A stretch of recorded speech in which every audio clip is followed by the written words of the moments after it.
안녕하세요. 오늘은 지금 여러분들이 첫 번째 시험을 친 그런 날이 되겠습니다. 조금 전에 시험 치고 갔어요. 영어 시험까지 치고 이제 갔는데 내일이 드디어 이제 한국사 시험을 치는 날이고, 아마 내일쯤 되면 여러분들이 아주 시험 때문에 힘들어하고 있을 겁니다. 저 때문에.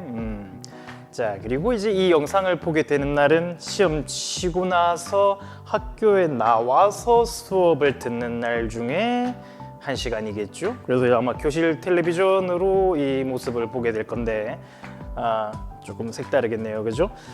자, 그래서 그 전에도 이제 몇 번 교실에서 텔레비전으로, 그리고 앞에 선생님 있는 상태에서 한 시험도 같이 해봤지만, 그런 수업도 한번 해봤지만, 오늘은 이제 제가 처음으로 한번 이걸 진행을 해보도록 하겠습니다. 자, 근데 이렇게 하려면은 그 전에는 내가 내 맘대로 시간을 막 늘렸어도 돼. 얼마 전에도 그랬었잖아, 그죠? 내가 막 이렇게 빨리 끝낸다고 그래놓고서는 막상 빨리 안 끝내버렸죠. 그렇게 해서도 됐었는데 이제는 그러면 안 될 것 같아서 정말로 빨리 하고 끝내도록 하겠습니다. 빨리 끝을 내보도록 하겠어요. 왜냐면 그래야지 나도 빨리 퇴근을 할 수 있으니까. 오늘은 진짜 빨리 퇴근할 거야. 여러분들도 이제 다 시험 치고 갔고, 학교에도 이제 2학년들도 시험 치고 갔지 오전에. 그럼 이제 오후에 여러분들 시험 치고 갔고, 나는 그러는 동안 그제 뭐 한다고 바빴겠어요. 그렇지, 감독한다고 그냥 서 있어서 힘들었고, 근데 또 서서 하려니까 힘들어. 그러니까 이런 말 최대한 안 하고 빨리 끝내도록 하겠습니다. 그래도 중요한 거는 다 하고 넘어갈 거예요. 나머지 그러면은 좀 더 세세하고 재밌는 거는 누가 해주느냐? 바로 지금 여러분 앞에 계신 실제 선생님들께서 해주실 거니까 일단 중요한 것만 하고 지나가겠습니다. 지난 시간까지 우리가 뭘 했냐면은 흥선대원군에 대해서 내용을 배웠어요. 흥선대원군이 어떻게 국내 정책을 폈는가, 뭐 여러 가지 굵직굵직한 거 많이 했었습니다. 그거 전부 다 기억을 해놔야 되고, 자, 그러면 오늘은 국내적으로 말고 해외에서는 어떤 활동을 벌였는가, 자, 지금부터 그거를 같이 한번 볼게요. 제목에 보면은 어차피 내용이 다 나와 있습니다. 자, 어떤 거냐 하면은, 자, 통상수교, 수교, 서로 사귀는 거를 어떻게 한다. 그렇지, 거부한다라고 하는 요 정책. 다른 나라하고 서로 사귀자 말자. 그렇지, 전혀 사귀지 말자라고 하는 거. 누가 쿠팡에서 뭘 샀나 봐요, 그죠?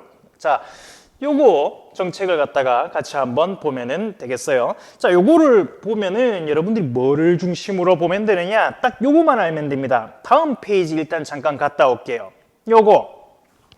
요 순서, 그죠?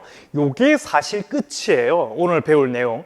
이게 전부 다 어떤 내용인지만 알면은 더 할 필요가 없어. 요거만 하면 돼. 근데 이제 순서가 나름 다 중요하긴 중요해요. 연도도 중요하고. 근현대사 들어와서 여러분들이 그 전에 거보다 조금 더 신경을 써야 하는 건, 자, 그 전에 거는 우리 저 멀리 단군 할아버지부터 시작해서 조선 거의 끄트머리까지 한 단원 만에 다 끝냈잖아, 그죠? 그러다 보니까 몇 년에 뭐가 일어났고 몇 년에 뭐가 일어났고 이런 것보다는 어떻게 하고 지나갔어? 그죠? 그냥 대충 이런 일이 일어났어요 하고 지나갔는데, 이제는 조선시대 끝부터 해서 지금 현재까지 아주 짧은 시간에 일어난 거를 3단원 동안 합니다. 그러다 보니까 그 사이사이 간격이 아주 좁아요. 자, 그러면 좁다면은 각 해별로 혹은 심하면 이것처럼 각 월별로 일어나는 사건까지도 선후를 갖다가 다 알아야 문제를 풀 수 있는 그런 경우가 생깁니다. 그래서 한국사가 나는 싫었는데 이런 거 좋아하는 사람들한테는 아주 좋은 과목이에요. 전형적인 암기 스타일이 되겠죠. 자, 그러면 일단 처음부터 한번 봅시다.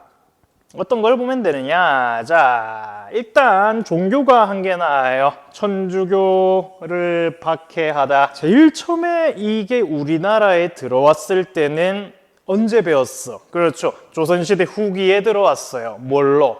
서학이라고 하는 걸로 제일 처음에 들어왔는데, 이게 점점 이제 종교의 색채를 띄어가기 시작을 했더라.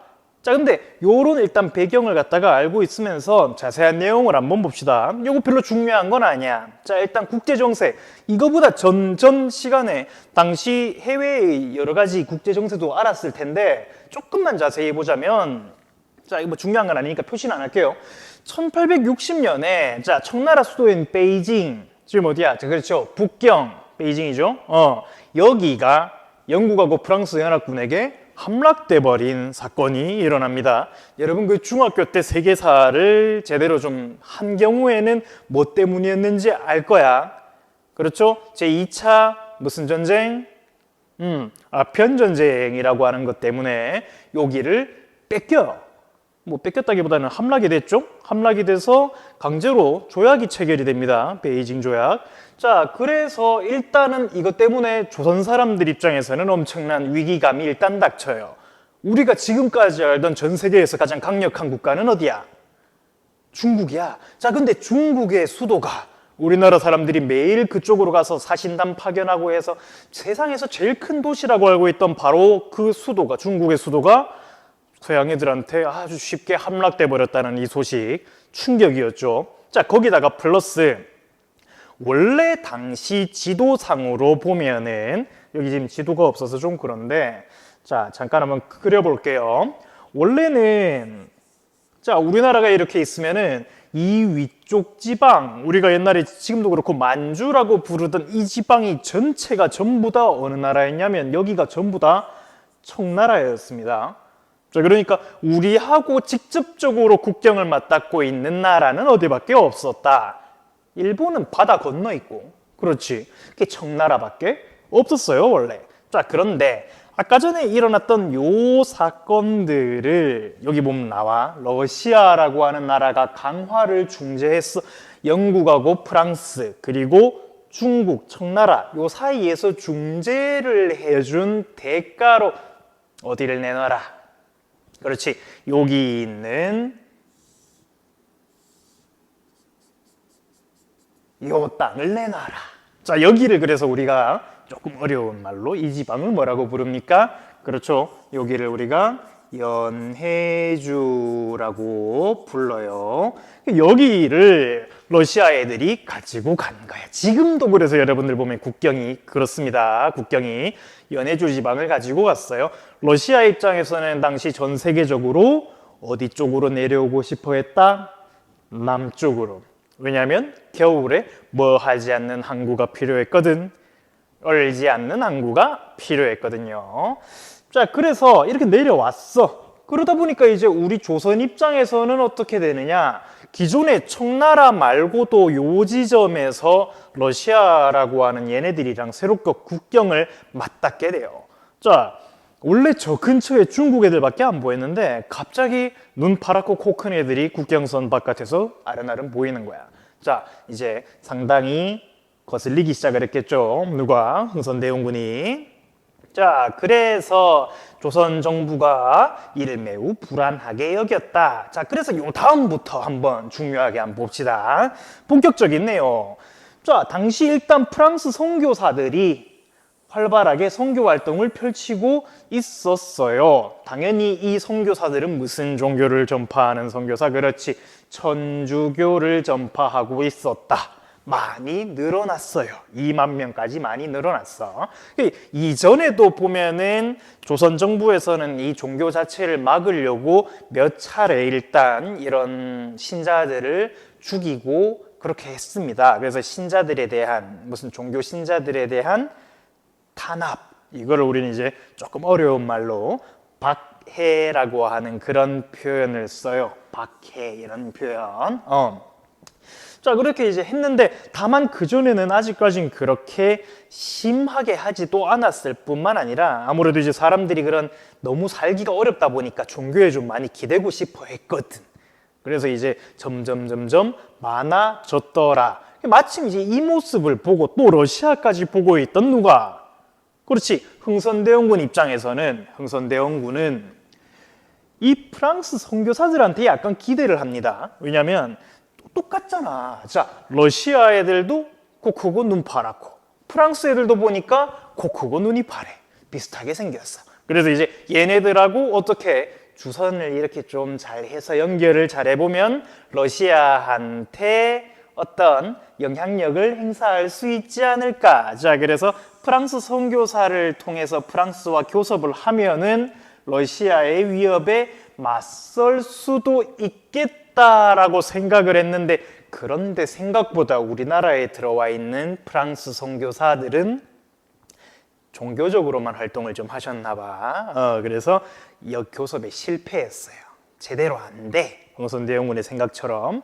자, 그런데 마침 여기서 흥선대원군을 싫어하는 사람들이 많았겠죠? 자, 그 전에 봐봐. 우리 그 전에 배운 시간 내용에 따르면은 흥선대원군 누가 싫었겠어요? 특히. 그렇지. 안동김 씨 포함한 기존에 있던 우리 양반들이 특히 그 서원 철폐하고 이런 걸 겪으면서 흥선대원군을 상당히 싫어했어. 근데 마침 조선의 유교 질서하고는 뭔가 좀 맞지 않는 천주교하고 흥선대원군이 이렇게 좀 만나는 것 같은 느낌이 있으니까 이거를 여론이 흥선대원군한테 별로 좋지 않았겠죠, 당연히. 자, 그러다 보니까 그럼 흥선대원군 입장에서는 정치적으로 상당히 불안해, 이제. 그죠? 불안할 수밖에 없잖아. 쟤네들이 안 그래도 지금 나에 대해서 감정이 좋지 않은데 나머지 여론들도 나한테 좋지 않아. 자, 그럼 여기서 이제 선택할 수 있는 방법. 어떤 걸 선택하면 될까? 어떤 제스처를 취하면 돼요? 그렇지. 나는 사실 쟤네들이랑 친하지 않아. 나는 사실 쟤네들 싫어해라고 하는 걸 확실하게 보여줄 필요가 있습니다. 자, 그래서 흥선대원군은 천주교를 탄압했다. 천주교를 탄압했다. 그래서 요거를 우리가 병인박해다라고 이렇게 부르고 있습니다. 그래서 사람들이 뭐 천주교를 박해했다 그러면은 그냥 뭐 얘들아 믿지 마 뭐 이렇게 말했을 것 같지만 옛날에는 세상이 그렇지가 않아요. 8천여 명의 천주교 신자 그리고 9명의 프랑스 선교사가 죽습니다. 이게 말이 좋아서 8,000명이지 지금 우리 학교 1학년 애들 다 때려 합쳐봤자 200여 명 남짓이야. 그죠? 그러면 우리 학교 1학년 애들이 몇 번씩 더 죽어야지 8,000명이 되는 거야. 어마어마하게 많은 숫자입니다. 게다가 외국인 선교사들까지 같이 죽어버렸다더라. 그 이제 병인박해라고 부르. 우리 대구 같은 경우에도 여러분들 자주 놀러 가는 저기 반월당 있죠? 반월당. 거기가 옛날에는 바로 근처 거기가 처형장이었어요. 거기서도 많이 돌아가셨고 804 언저리에도 가보면은 거기서도 이제 수십 명 죽고 이러는 장소가 있습니다. 자, 그래서 서울에도 가보면은 이런 데가 있다고. 요 밑에 보면 이제 나와 있어요. 양화진.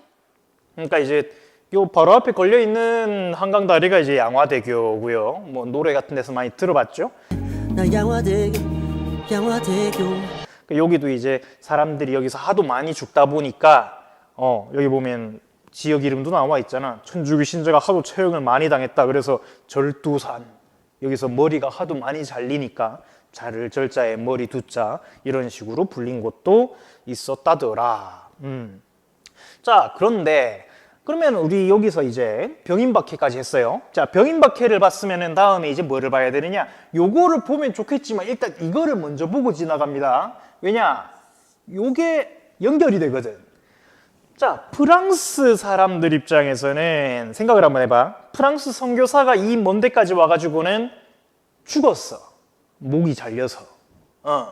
자, 그러니까 일단 프랑스 정부 입장에서는 무슨 생각을 할 수 있느냐? 야, 이거는 일단 우리나라 사람이 외국에서 죽었어. 이건 비극이니까 복수를 해야 돼. 이거 하나. 플러스 우리가 보니까 저기 있는 쟤네들이 우리랑 아직 교류를 안 한단 말이야. 저 옆에 있는 중국도 우리하고 이제 교류를 하는데 쟤네들은 아직 나라 문을 잠그고 있어. 이거를 구실로 해서 쟤네들 문을 열라고 할 수 있지 않을까? 이런 생각도 같이 하게 됐다는 거죠. 자, 그래서 요 선교사 처형에 대한 책임을 일단 묻는다라고 하면서 그리고 강화도를 침략하고 통상을 요구했다. 이거를 갖다가 우리가 이제 뭐라 그러느냐? 병인양요다라고 이렇게 부르고 있습니다. 그래서 밑에는 이렇게 쭉 있는데 처음에 강화도 자체를 일단 얘네들이 점령하는 데까지도 성공을 했어요. 이 강화부를 점령했다 나오잖아. 자, 그런데 그 다음에 보면은 조선 군대가 근데 나름 이제 반격을 개시를 합니다. 자, 그래서 어떤 사람들이 있느냐? 자, 여기 봐봐. 한성근이라고 하는 아저씨가 있어요. 이 아저씨가 문수산성에서 프랑스군이랑 싸웠어. 산성이라고 하는 지대를 이용해서 뭐 물론 이제 조금 구식무기긴 했지만은 어쨌거나 프랑스군에게 맞서서 싸웠습니다. 프랑스 애들은 일단 철수를 했고, 자 그리고 양헌수라고 하는 장군님도 있었어요. 자 이분은 보통 이제 이렇게 알려져 있습니다. 삼랑성도 맞긴 맞는데 정족산성이라고 하는 곳에서 싸워서 프랑스를 물리쳤다. 그러니까 이제 프랑스 애들 입장에서도 야 저거 쟤네들이 생각보다 저항을 거칠게 하는데 이거 더 이상 오래 좀 못 버티겠는데 이렇게 해서 일단은 철수를 해요. 너무 먼 곳에서 지금 싸우고 있잖아. 자 그런데 그냥 돌아가기는 좀 그러니까 여기 있는 거를 좀 훔쳐가자. 그런데 얘네들이 지금 서울을 턴 것도 아니고 강화도잖아. 강화도 털 게 그렇게 많지는 않았겠죠. 그자 근데 강화도에 뭐가 있었냐면은 요거 잘 나오죠. 이거 외규장각. 왜 규장각이죠? 왜 규장각? 자 바깥에 있는 규장각은 어디서 많이 들어본 것 같지 않나요? 그렇지. 언제? 그렇지. 정조 때 만들어진 왕실도서관. 오, 근데 외규장각은 뭐예요? 바깥에 있는 규장각이라 그래서 강화도에다가 분관을 한 개 차렸어. 분점을. 그러니까 이제 어떤 의미냐면은 자 지금으로 치면은 백업입니다. 백업번이죠. 수도가 털렸을 경우 우리는 항상 어디로 도망갔으니까 강화도는 안전하다고 생각을 했으니까 자 그래서 강화도에다가 요거를 만들어 놓고 몇 가지 중요한 자료들을 여기다가 보관을 했다. 그래서 이제 제일 대표적인 게 의궤라고 하는 거. 그래서 요것도 이제 털어갔다 이거죠. 언제? 병인양요 때 털어가 버렸다. 의궤는 지금으로 치면 이제 뭐냐면 어떤 국가 행사를 하면은 그 행사를 하는 모습 같은 거 사진 찍어 놓을 거고, 예, 누가 참여했고 기록을 남겨 놓을 거고 이런 걸 하겠죠. 뭐 국가 기록원 이런 데서. 자, 근데 옛날에는 뭐가 없어요. 카메라가 없잖아. 그럼 어떻게? 한 명 한 명 다 그려야지. 참가한 사람들 어떤 걸 입고 있는지, 어떤 대형으로 지나갔는지, 총수가 몇 명인지 다 그려. 화가들이. 그 왕실에 소속돼 있는 화가들이 있었어. 그런 사람들이 그렸던 거 의궤입니다. 그래서 요 의궤를 통해서 이제 옛날에 어떤 행사들이 어떻게 진행이 됐는지 이거를 알 수가 있는데 이거를 털어갔다는 거죠. 네, 이제 얼마 전에 우리나라에 장기 임대 형식으로 돌아오기는 했습니다. 요번에. 물론 이제 이거와 관련해서 사람들이 가장 잘못 알고 있는 상식 가운데 하나가 뭐 상식도 아니고 오류니까 여러분들 왜 옛날에 고려시대 때 직지심체요절 기억나요? 자, 직지심체요절은 앞에 있는 선생님한테 들으세요. 요거하고는 딱히 상관이 없는 이야기입니다.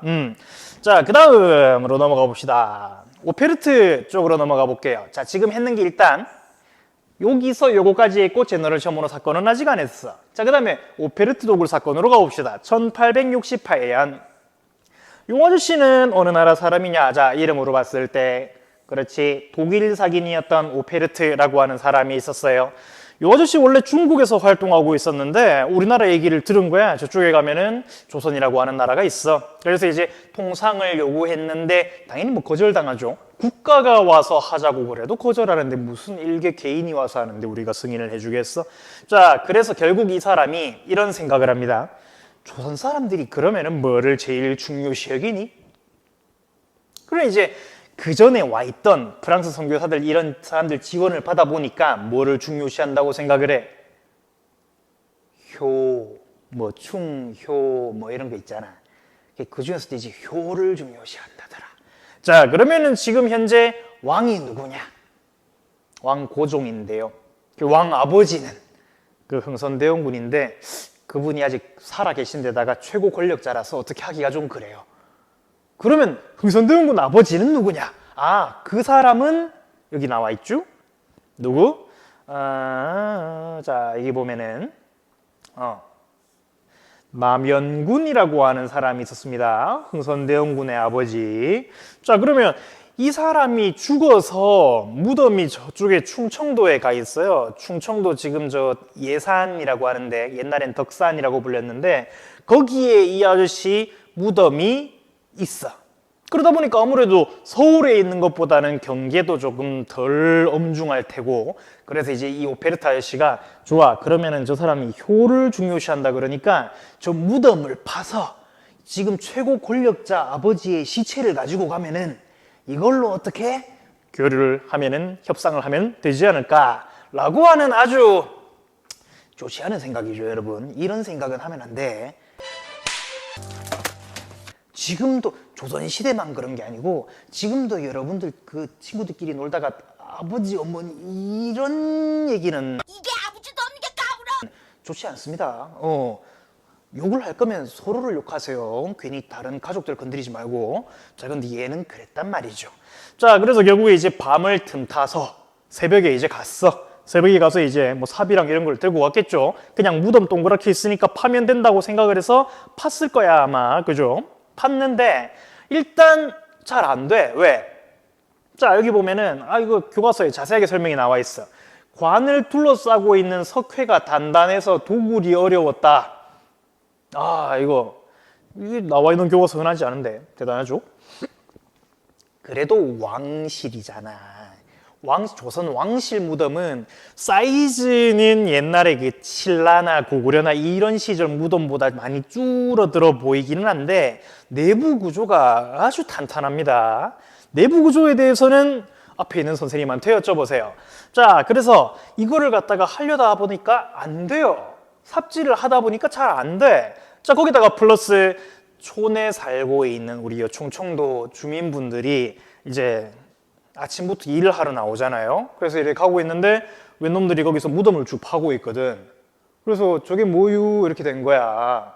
자, 그래서 결국에는 도구를 포기하고 달아났다. 그래서 우리가 이거를 뭐라고 하느냐, 오페르트 도굴 사건 1868년이라고 했다. 그래서 이제 이걸 갖다가 들은 흥선대원군 입장에서는 어떻겠어요? 그죠? 자기 아버지 무덤을 물론 성공은 못했지만 팔려다가 실패한 거야. 이거 어마어마한 사건이에요, 이거. 조선에서 봤을 때는. 자, 그래서 서양에 대한 적개심이 더 높아졌고 흥선대원군의 통상수교 거부 정책도 더욱 강화돼 버리는 바로 그런 게 되어 버렸다더라. 요게 이제 오페르트 도굴 사건. 자, 그 다음으로 넘어가세요. 제너럴 쇼모노 사건을 한번 봅시다. 자, 그 전 페이지에 보면은 다시 한 번 더 앞으로 돌아가서 자, 요거 봐봐요. 시간 순서로 보면은 요 사이에 속합니다. 제너럴 쇼모노 사건. 여긴데 자, 이때 이제 어떤 일이 있었느냐. 자, 요건 이제 서울 아니고 평양이에요. 여기 나와요. 병인박해 후 얼마 지나지 않아서 평양에 가면은 어떤 강이 있어. 여기도 나오는데 그렇지. 서울엔 한강, 평양에는 대동강이라고 하는 그런 강이 있습니다. 그래서 이제 요 강을 어떤 커다란 배가 거슬러서 올라왔다. 그 배 이름이 바로 뭐냐? 미국 배였어요. 미국 상선 제너럴 셔먼호. 물론 안에 타고 있던 사람이 100% 미국 사람은 아니었지만 어쨌거나 미국 국적의 배였다라는 거. 자, 그래서 평양까지 들어와서 통상을 요구를 했어요. 그 당시 이제 평안도 관찰사로 있던 조금 있으면 이름이 되게 자주 나오는 박규수라고 하는 아저씨가 우리 너희랑 통상 안 해 라고 했는데도 여기 선원들이 이제 어떻게 했다? 평양에서 무력을 동원해서 횡포, 이거 중요한 단어지? 횡포를 부렸다. 이제 배가 이렇게 대동강가에 떠 있으면 그 위에서 저쪽에 우리 흰옷 입고 다니는 주민들한테 백성들한테 어떻게 하는 거야? 총도 쏘고 화포도 쏘고 이렇게 된 거죠. 그래서 이제 거기에 대해서 엄청 화가 나 있었는데 마침 이제 이 배가 어떻게 되냐. 자, 여러분, 지리 시간에 다들 배웠어. 우리나라 여기 지금 서울 근처인데, 자, 평양이 어쨌거나 저 위쪽에 있죠. 그러면 여기가 전부 다 우리나라 서해 바다야. 자, 우리나라 서해 바다의 가장 큰 특징은 뭐가 커? 그렇지. 조수간만의 차가 엄청나게 큰 건데. 자, 그것 때문에 뒤에 일어난 이야기는 역시나 수업 시간에 따로 배우는 걸로 하고. 자, 그래서 결국에는 분노한 평양의 관군이랑 군대들이랑 그리고 백성들이 제너럴 셔모노를 갖다가 어떻게 해버렸다? 불태워서 침몰시켜버렸다. 이 제너럴 셔모노 사건이라고 합니다. 그래서 자, 요게 1866년에 일어났던 일이라는 거 알고 있으면 되는데, 자, 근데 문제는, 자, 요거 다음으로 우리가 이제 마지막으로 봐야 되는 사건인데, 요거 때문에 일어나는 사건이에요. 요거 때문에 일어나는 사건인데, 아까 전에 병인 박해에 일어나고 나서는 병인 양요가 그해 프랑스가 바로 리액션이 와. 자, 근데 이거는 왜 이렇게 텀이 길어요? 5년씩이나. 왜일까? 자, 아까는 프랑스 신부 한 명이 탈출해서 중국에 가서 그거를 말을 해줘. 조선에서 이런 일이 있었다. 자, 그런데 이 사건 때는 생존자가 아주 놀랍게도 없습니다. 싹 다 죽어요. 자, 그러다 보니까 미국 입장에서는 어떤 배가 하나 나갔다가 들어오지 않았다까지만 알고 있는 거야. 그죠? 알 수가 없어. 어떻게 된 건지. 근데 이걸 조사를 하다 보니까 어떻게 됐다? 조선 쪽으로 갔는데 그쪽에서 사라졌다라는 거를 알게 된 거죠. 자, 그래서 결국엔 미국이 이거에 대해서 조선에다가 배상금 지불하고, 자, 미국은 제너럴 서문호 사건을 구실로 조선에 배상금을 지불하시오. 그리고 플러스 항상 끼이는 거 하는 김에 통상도 합시다. 서로 교류합시다. 자, 이거를 요구했는데 당연히 흥선대원군 입장에서는 거부했죠. 자, 그래서 이제 미국이 군함 5척을 또 이끌고 와서 또 강화도로 침략을 해왔다. 강화도가 아무래도 우리 수도 한양으로 들어오는 한강 바로 앞에 위치한 섬이라서 항상 첫 번째 타깃이 됩니다. 저기 보면 나오잖아.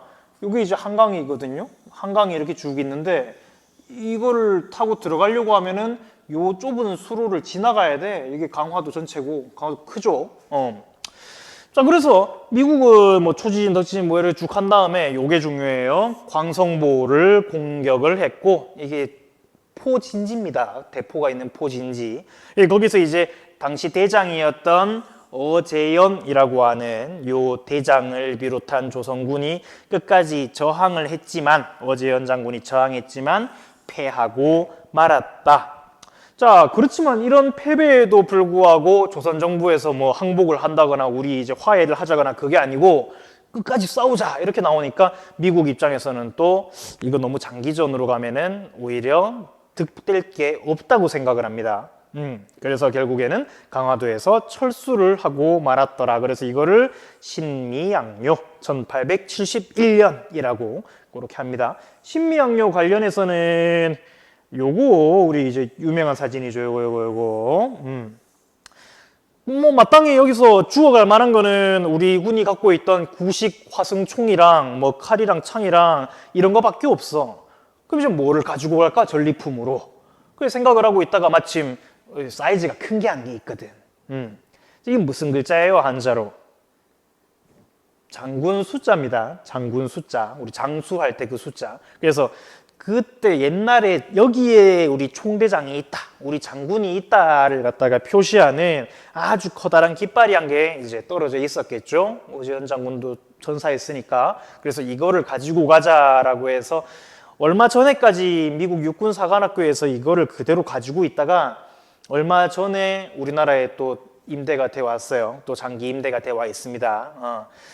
자, 이런 것도 있어. 보존 상태가 생각보다 좋아. 그래서 자, 근데 이렇게 이제 프랑스도 마찬가지고 미국도 마찬가지고 쳐들어왔다가 어떻게 했다?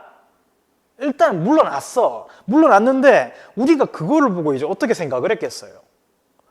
우리가 조그만한 전투에서는 뭔가 밀리는 듯한 느낌을 줬지만 이거 전쟁에서는 이긴 거 아닌가라고 하는 그런 생각을 잠깐 하게 됩니다. 뭐 물리쳤으니까 어쨌거나. 자, 그래서 여기 보면은 흥선대원군은, 자, 신미양요 이후에 결국 흥선대원군은 무력을 앞세워서 쟤네들이 만약에 온다, 서양 애들이 온다, 그러면 어떻게 하자, 여기에 대해서 단호히 대응한다 라고 하는 의지를 담아서 전국에다가 척화비라고 하는 비석을 세우게 됩니다. 척화비, 이거 중요하죠. 척화비. 아까 전에 거기다가 굳이 한 개 더 적자면은 나와라. 여기다가 1871년 신미양요, 그리고 플러스 신미양요 끝나고 나서 척화비, 건립. 요것도 같이 알아주면 되겠습니다. 요 순서대로. 자, 그래서 촉합이가 전국 각지에 세워지게 됐는데 내용은 뭐 이래요. 우리나라 진짜 전국 각지에 있습니다. 그래서 이제 대학교 박물관이나 이런 데 가면은 여러분도 볼 수 있어요. 내용은 이래요. 내용은 자, 해석이 여기 다 나와 있어. 위에서부터 한번 보면은 자, 양이 침범, 양이 서양 오랑캐가 침범할 때, 자, 침범하는데 비전 싸우지 않는 것은 즉 뭐다? 즉 뭐다? 화친하자는 것이고, 그러면 화친을 주장하는 것은 파는 거다. 뭐를? 나라를 파는 거다. 나라를 파는 것이다. 라고 이렇게 전국 각지에 딱 새겨놔요. 앞으로 서양 애들하고 화친하자고 얘기하지만 그럼 너 나라 파는 매국노야. 이렇게 얘기를 해버린 거죠. 자, 그래서 요 보면 조금 더 여기 없는 내용도 있어. 개아 만년자손. 개 경계한다. 근데 경고한다. 누구한테? 나의 우리의 만년자손. 자, 멀리 자손들한테도 경고한다. 병인년에 새우. 자, 병인년에 무슨 일이 있었어? 그렇지, 병인양요 있었죠. 병인년에 이 글을 쓰고 신미년에, 자, 신미년에 무슨 일이 있었어요? 그렇지, 신미양요. 신미년에 세운다 비석을. 이렇게 했다는 겁니다. 자, 그럼 마지막으로 요 흥선대원군의 여러 가지 통상수교 거부 정책의 의의는 무엇인가? 자, 딱 두 가지로 정리할 수 있죠. 일단 의의. 어쨌거나 우리나라 국가의 주권을 지키려는 노력이다. 외국 애들이 당시에 좋은 의미로 우리나라 문을 열자라고 했던 게 아니잖아. 그죠? 일본 애들도 어떻게 됐어요? 일본 애들도 강제로 문 열리면서 불평등 조약 맺었지. 물론 그것 때문에 나중에 발전을 하긴 했지만 중국도 마찬가지로 치사하게 마약 때문에 전쟁해가지고 문이 강제로 열려졌단 말이야. 자, 근데 거기에 대해서 우리는 어쨌거나 싸워서 1차적으로는 걔네들을 물리치는 데 성공을 했어요. 그게 평가받아. 자, 그렇지만은 과연 이렇게 하는 게 당시에 바람직한 것이었느냐? 한계도 있죠. 국제 변화의 능동적으로 대처하지 못해서 조선의 근대화가 지연됐다. 그래서 계속 막고 있다가 결국에는 나중에 우리가 그 서양 애들한테 배운 누구한테? 일본 애들한테 나라가 망하게 되는 아주 큰 역할을 하게 되기도 했다라는 게 바로 이 내용이 되겠습니다. 자, 훨씬 더 할 얘기가 사실 많은 파트인데 이게 뭐 줄이다 보니까 줄인다고는 했지만 사실 시간이 좀 많이 흘러간 것 같기는 같아요. 자세한 얘기는 지금 앞에 서 있는 선생님하고 같이 한번 해보고, 아까도 얘기했지만 사실 중요한 거는 그거 정리만 하면 됩니다. 거기 나와 있는 거. 시험 문제 어떻게 낼지는 뻔하게 보이죠? 그죠? 보이잖아. 어떤 게 있겠어? 뭐 시간 순서도 낼 수 있겠죠. 그리고 플러스 아까 전에 오재현 장군 포함해서 요 병인양요 때 일어났던 장소들, 장군들 섞으면 돼요. 헷갈리겠죠? 자, 그래서 이런 것들이 있었습니다. 자, 일단은 요까지 해놓고 이렇게 하고 나면 아마 그 다음부터 또 여러분들 아마 온라인 수업으로 들어가야 될 것 같은데 온라인 수업 제대로 듣는 사람이 그래도 몇 명은 있더라. 그래도 끝까지 한번 들어주시고요. 오늘은 요까지.